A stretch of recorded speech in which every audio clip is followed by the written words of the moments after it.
SHM ഷിപ്പ്യാർഡിൻ്റെ life ബോട്ടാണ് ഇത്. നമ്മൾ പലരും കണ്ടിട്ടുണ്ടാവും നമ്മുടെ കപ്പലുകളിലും ഇതേപോലെയുള്ള വലിയ വലിയ ക്രാഫ്റ്റുകളിലും എല്ലാം ടോ ചെയ്ത് വെക്കുന്നതല്ലേ സാധാരണ ചെയ്യാറ്. പിന്നെ ഇത് അല്ലാതെ തന്നെ ലൈഫ് ട്യൂബ്സ് പോലത്തെ നിങ്ങളുടെ ഒരു പ്രൊഡക്റ്റ് ലൈഫ് ക്രാഫ്റ്റ് ഇത് അത് മുമ്പേ ടേസ്റ്റ് ചെയ്തിട്ടുള്ള ഒരു കമ്പനിയാണ്. എനിക്ക് തോന്നുന്നത് നെറ്റ്വർക്ക് ഇവരുടെ servicing and servicing station life boat servicing station. ഇതിപ്പോൾ നമ്മുടെ നാട്ടിൽ വെള്ളപ്പൊക്കം ഫ്ലഡൊക്കെ വന്നപ്പോഴത്തേക്കും ഒരുപാട് അല്ലേ അങ്ങനെയുള്ള ഫങ്ഷൻസിനൊക്കെ യൂസ് ചെയ്യുന്നതാണ്. ഇത് നമ്മൾ കാണുമ്പോഴത്തേക്കും ഇൻഫ്ലൈറ്റബിൾ അല്ലേ, ഇൻഫ്ലൈറ്റബിൾ ആണ്. ഇൻഫ്ലൈറ്റ് ചെയ്ത് കഴിഞ്ഞാൽ ഇത് അത്യാവശ്യം റിജിഡാണ്. അത്യാവശ്യം തട്ടുമുട്ട് എന്നൊക്കെ വന്നു കഴിഞ്ഞാൽ ഒന്നും ഉണ്ടാവില്ല. ഇതൊരു സിംഗിൾ ക്യാവിറ്റി അല്ലല്ലോ, ഇതിൻ്റെ അകത്ത് ചേമ്പേഴ്സ് ഉണ്ട്, പല ചേമ്പേഴ്സ് ഉണ്ട്. അപ്പോൾ ഒരു ഹോളോ അങ്ങനെയൊക്കെ വന്നു കഴിഞ്ഞാൽ പിന്നെ ഇത് മൾട്ടി ലെയർ പ്രൊട്ടക്റ്റഡ് ആണ് അല്ലേ. എത്ര ഫാബ്രിക് ഇതിൻ്റെ അകത്ത് ഇത് എത്ര ലെയേഴ്സ് വരുന്നുണ്ട്? പിന്നെ മാക്സിമം ഇതിൻ്റെ തട്ടുമുട്ടും വരുന്ന സ്ഥലങ്ങളെല്ലാം ഇതേപോലെ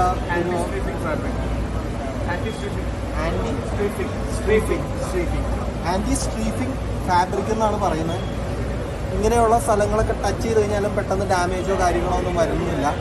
പിന്നെ ഇതൊരു പിടിച്ചു അതായത് ഒരു വലിയ ഒരു റെസ്ക്യൂ ഓപ്പറേഷനൊക്കെ വരുമ്പോഴത്തേക്ക് ഇത് 6 പേരുടെ കപ്പാസിറ്റിയാണ് പറയുന്നത്, സീറ്റിംഗ് കപ്പാസിറ്റിയാണ് പറയുന്നത്. പക്ഷെ നമ്മൾ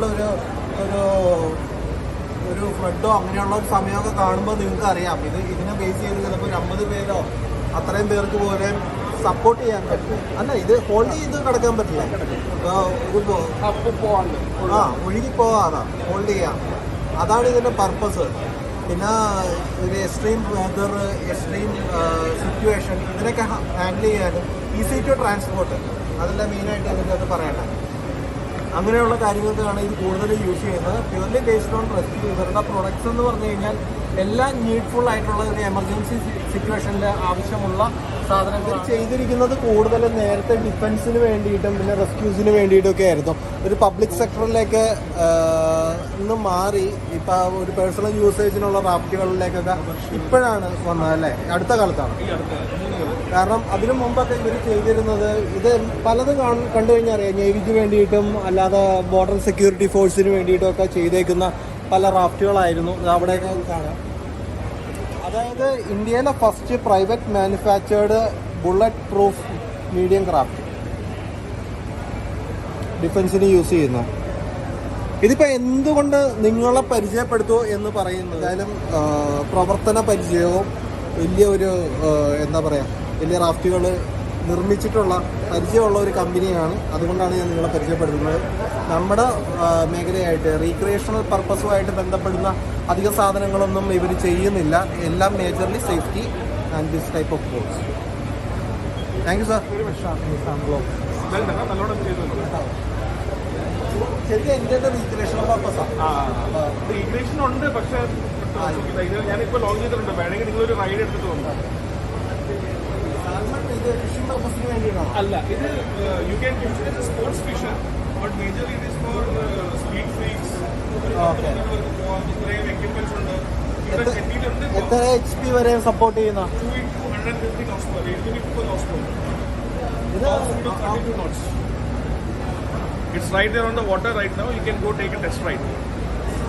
അപ്പോൾ നല്ല ബോട്ടുകളെയൊക്കെ പരിചയപ്പെടുത്തുന്ന നമ്മുടെ വലിയ ഒരു താല്പര്യമാണ്. ഇപ്പോൾ റീസെൻ്റ്ലി ഞാൻ സ്റ്റെബി ക്രാഫ്റ്റ് എന്നും പറഞ്ഞ് ന്യൂസിലൻഡ് ബോഡി ഒരു ബോട്ട് ഞാൻ നിങ്ങളെ പരിചയപ്പെടുത്തും. ഒരു 100 കിലോമീറ്റർ സ്പീഡ് റീച്ച് ചെയ്യുന്ന ഇത് ഒരു ഇന്ത്യൻ ബിൽറ്റ് അല്ലെങ്കിൽ ഒരു ഇന്ത്യൻ മാനുഫാക്ചർ ഉണ്ടാക്കിയേക്കുന്ന ഒരു ഇടിവെട്ട് സാധനമാണ്. 2x15 HP most of them. അതായത് 230 HP സപ്പോർട്ട് ചെയ്യുന്ന ഒരു കിടിലം ബോട്ടാണ്. പക്ഷേ ഇത് ഫൈബർ ഗ്ലാസ് ആണ്, അലൂമിനിയം ആയിട്ട് നമ്മൾ കമ്പയർ ചെയ്യേണ്ട. കുറച്ച് ഹെവിയർ ബിൽഡാണല്ലേ, ഹെവിയർ ബിൽഡല്ലേ, കുറച്ച് ഹെവി ബിൽഡാണ്. എത്ര വെയിറ്റ് വരുന്നുണ്ട്? ഇത് almost 1.5 to 2 tons. It's a heavy boat. Heavy boat. അപ്പോൾ ഹെവി ബോട്ടിൻ്റെ ഒരു അഡ്വാൻറ്റേജ് എന്താണെന്ന് പറഞ്ഞു കഴിഞ്ഞാൽ അത്യാവശ്യം റഫ് വാട്ടർ ടെറൈനിലും പിന്നെ എനിക്ക് തോന്നുന്നത് അതിൻ്റെ ഹള്ള് ഡിസൈൻ ചെയ്തേക്കണം എസ്പെഷ്യലി ഫോർ ഓപ്ഷൻ പർപ്പസ്. ഇതിന്റെ hull design. Hull was designed for interception activities of BSF, and now we have just made it into luxury version of it.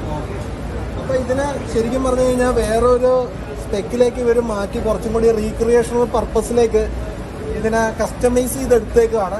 എനിക്ക് തോന്നുന്നത് അത് മാത്രമായിരിക്കാം ഒരുപക്ഷെ എന്നെ വാച്ച് ചെയ്യുന്ന, എന്നെ ശ്രമിക്കുന്ന ആൾക്കാരുടെ തോട്ടിലേക്ക് വരുന്ന ഒരു ബോട്ട്. അല്ലാതെ ഇപ്പോൾ ബുള്ളറ്റ് പ്രൂഫ് ബോട്ടിന് ഇവിടെ നിന്ന് നമ്മുടെ ചാനൽ കണ്ടിട്ട് എൻക്വയറി വരുന്നൊന്നും ഇവരും വിശ്വസിക്കുന്നില്ല, ഞാനും വിശ്വസിക്കുന്നില്ല.